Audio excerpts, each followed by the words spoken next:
royaume des loups, plus rien ne va. Trop de la sécu, augmentation du déficit public. On parle de plus rembourser les montures de lunettes, c'est une catastrophe. Tous les loups sont affamés. Ils ont beau réclamer, manifester, la Confédération Générale des Loups, la CGL, manifeste tous les jours. On leur répond, on leur dit... Mais on leur dit pas la vérité. On leur dit pas que c'est une politique de rigueur et d'austérité. On leur dit qu'il faudra chasser plus pour manger plus. Alors, les loups appliquent, ils doivent faire ce qu'on leur dit. Il y en a un qui a appliqué au pied de la lettre. Tout ce qu'il voyait, il le dévorait. Tout ce qu'il pouvait manger, il le mangeait. Si bien qu'à un moment donné, sur son territoire, plus rien à manger. Même pas un petit lapin, un petit faisan, rien. Un matin, affamé avec son ventre qui fait tellement il a faim, il croise une petite chèvre qui est juste ici, en train de brouter de l'herbe. Il s'approche de la chèvre, il sort de sa poche son couteau, sa fourchette, sa serviette de table, et puis il crie « À table !» Il pensait que ses copains loups peut-être allaient venir avec lui, mais il était tout seul et ça tombait bien parce qu'il allait bien faire. La chèvre se retourne péniblement. Il voit que c'est une vieille chèvre. Elle lui dit « Excusez-moi, monseigneur loup, vous avez l'intention de me manger ?»« Bien sûr que j'ai l'intention de te manger. J'ai même l'intention de te dévorer. Très fort. Je vais te manger avec mes grandes dents. » Alors, la chèvre lui dit « Mais monseigneur, même avec vos grandes dents, c'est pas possible. Je suis trop vieille, mais ma peau est trop dure, ma viande est trop dure aussi. Quant à mes os, ils sont si cassants que vous allez vous étouffer avec un morceau de mes os. » M'étouffer avec un morceau de tes os? Et alors, comment on va faire? Ben, je sais pas. J'ai peut-être une idée, dit la chèvre. Ouais, c'est quoi ton idée? Eh bien, il y a dans la ferme où j'habite, des petits chevreaux bien dodus, bien roses, bien tendres. C'est des chevreaux comme ça qu'il te faudrait, toi. Il te faut pas une vieille carne comme moi, il te faut un beau petit chevreau. Un beau chevreau? Ouais, ça me plairait, ça. J'ai bien envie d'en manger un. Alors, comment on fait? Je t'accompagne? Oh non, me dit la chèvre. Si tu m'accompagnes, tu vas arriver à la ferme. Qu'est-ce qu'il va faire, le fermier? Il va sortir sa fourche et il va te la casser sur le dos. Et toi, tu vas prendre des coups inutilement. Non, j'ai mieux. Tu restes ici, moi je vais jusqu'à la ferme et je te ramène mes chevreaux. Ça te va? Vas-y, je t'attends. Mais gare à toi, ne me joue pas de tour. La chèvre est partie.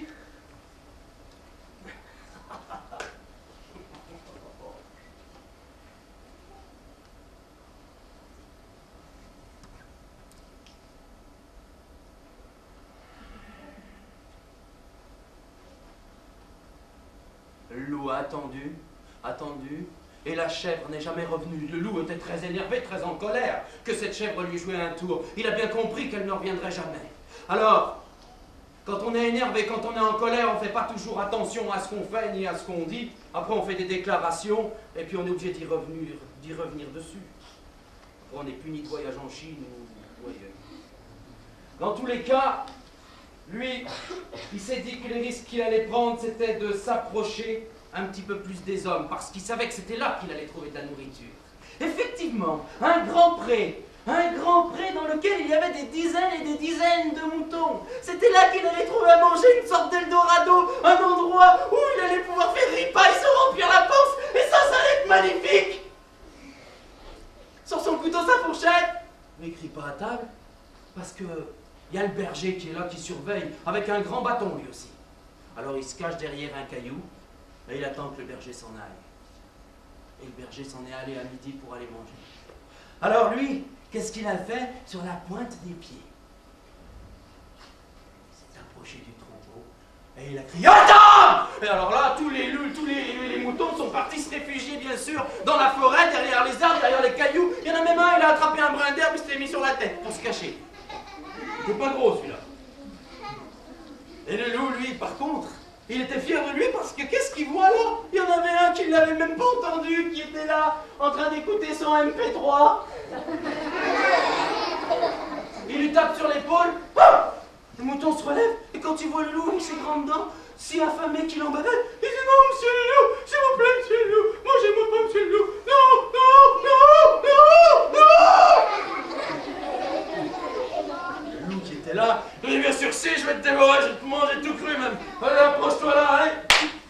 petit gigot là, tu vas voir, ça va être beau. Mouton lui dit, mais enfin, ça serait une honte de me faire disparaître. Tu ne me reconnais pas. Te reconnaître? C'est qui? Mais je suis le grand Moutonski, le plus grand danseur du monde. Moutonski? Le plus grand danseur du monde?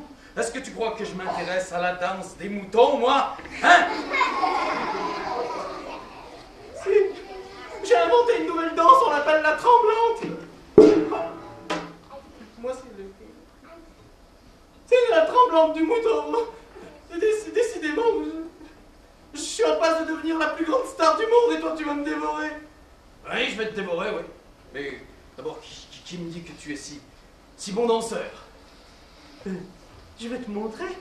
Alors le mouton se met à faire des petits pas, des entrechats, à faire des petits pas comme ça, sans ses ballerines, juste avec ses sabots comme ça, sans tutu. Et il danse autour du loup, il fait des ronds. Il fait un rond comme ça, un peu plus grand, encore plus grand. Et puis là-bas, il disparaît derrière un arbre, derrière un fourré, derrière là-bas des taillis. Là-bas, il passe derrière une clôture.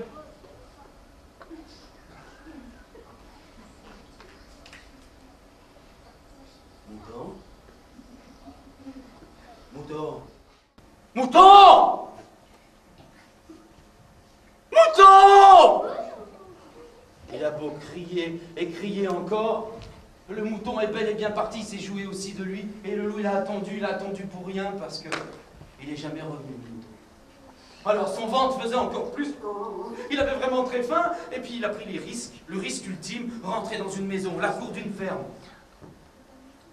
Il a ouvert les yeux comme ça, il a réfléchi. Il n'y avait pas quelqu'un qui pourrait le surprendre, peut-être un chien, peut-être un homme. Non, personne. Alors il s'est faufilé un peu plus loin dans la cour. Une porte ouverte, celle de l'écurie, il l'a poussée avec sa patte. Il a passé la tête à l'intérieur. Il a reniflé, là, ça sentait gris.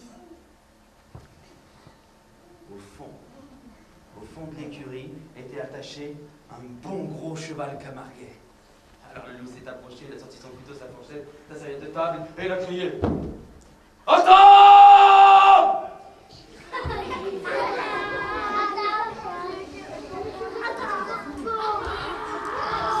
Et le cheval qui était juste là attaché, il s'est retourné et il a regardé le loup, il a dit, tiens, qu'est-ce que tu fais là, toi? Eh bien, je viens pour te manger. Tu viens pour me manger?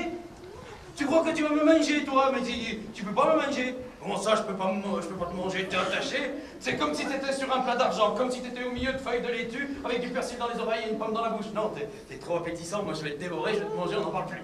Le cheval lui dit, mais oh, tu peux pas me manger, je te le dis, c'est interdit. Tu m'as pas dit que c'était interdit, tu m'as dit que je pouvais pas. Et qui est-ce qui a interdit ça? C'est la BAC. La BAC? Lui dit le cheval. Oui, la BAC, la brigade d'aide aux chevaux. Je lui dis, et ils vont m'arrêter? Eh bien oui, ils vont t'arrêter si tu me manges. C'est un décret qui a été pris il y a longtemps. Le décret, il est marqué juste là, sur mon sabot. C'est mon père qui l'avait marqué, je me rappelle en son temps. Je lui dis, ton père? Lis-moi ce qu'il a écrit, ton père. Je ne peux pas lire, je suis trop bête. Vous qui êtes intelligent, vous pouvez peut-être lire.